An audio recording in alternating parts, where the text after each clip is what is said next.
C'est un honneur et un plaisir pour moi de prendre la parole aujourd'hui au nom de mon département et à mon nom propre pour présenter avec le porte-parole du gouvernement les activités de recensement administratif à vocation d'état civil par l'étape de recensement biométrique des citoyens.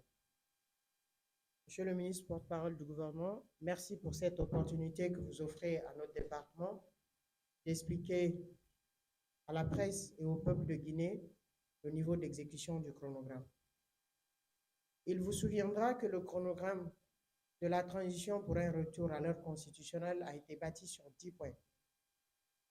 Le recensement général de la population et de l'habitat RGPH4, qui est en cours également, qui aujourd'hui a fini de faire la cartographie censitaire, a un dénombrement, le territoire est reparti en dénombrement, en zone de dénombrement ZD, et ils sont en phase de recrutement des agents recenseurs pour aller compter la population dans les habitats qui sont déjà identifiés à travers la cartographie censitaire. Donc, vous comprendrez que cette étape va prendre fin très rapidement. Au mois de juin prochain, juillet, ils seront en phase de consolidation des données. Ensuite, le point 2 du chronogramme, c'est le recensement administratif à vocation d'état civil, PNRAVET, qui a connu un léger retard dans la mise en place de la coordination nationale. Mais une fois que la coordination nationale a été mise en place, les travaux se sont accélérés par le recrutement des coordinateurs régionaux et préfectoraux, la mise en place du comité régional et des comités régionaux et des comités préfectoraux. Donc, les organes de gestion du programme ont été mis en place rapidement. Au-delà de ça, il y avait déjà un travail abattu, les 2 lois. Donc, le cadre juridique du recensement avait été élaboré, la loi portant l'identification des personnes physiques, qui encadre aujourd'hui tous les documents d'identité et d'identification en République de Guinée, les procédures d'identification et de mise en place du registre national des personnes physiques et des registres connexes.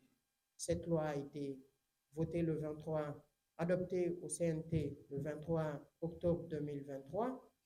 Elle a été promulguée, elle est publiée au journal officiel. La deuxième loi qui devrait permettre la digitalisation et la mise en place du deuxième registre, qui était le registre national de l'état civil, ou la première. Il faut aussi noter que cette loi aussi a été élaborée, c'est la loi sur l'état civil en République de Guinée, avec plus de nouveautés, la digitalisation des faits d'état civil, la possibilité de rapprocher le service de l'état civil des citoyens. Le service de l'état civil, ça concerne les faits d'état civil, notamment les naissances, les décès, les mariages, les adoptions, les divorces. D'autres faits d'état civil sont également rattachés. Mais pour le recensement administratif à vocation d'état civil, nous ne ferons que 4 faits d'état civil pour nous permettre de constituer le registre national de l'état civil. À date, sur les grandes étapes, nous avons déjà organisé un recensement pilote, donc l'identification dans les ménages des personnes détenant des actes de naissance ont été faites, réalisées sur 2 mois. Donc ce travail pilote a permis de comprendre le degré d'effectivité des citoyens en termes d'actes de naissance sur le territoire national, mais seulement sur la zone de Conakry, parce que la forte concentration de la population se trouve à Conakry. 2 mois de travail. Ensuite, nous avons également fait les audiences foraines administratives en collaboration avec le ministère de la Justice, ce qui nous a permis de régulariser les citoyens sans acte de naissance, parce que nous sommes dans un recensement administratif.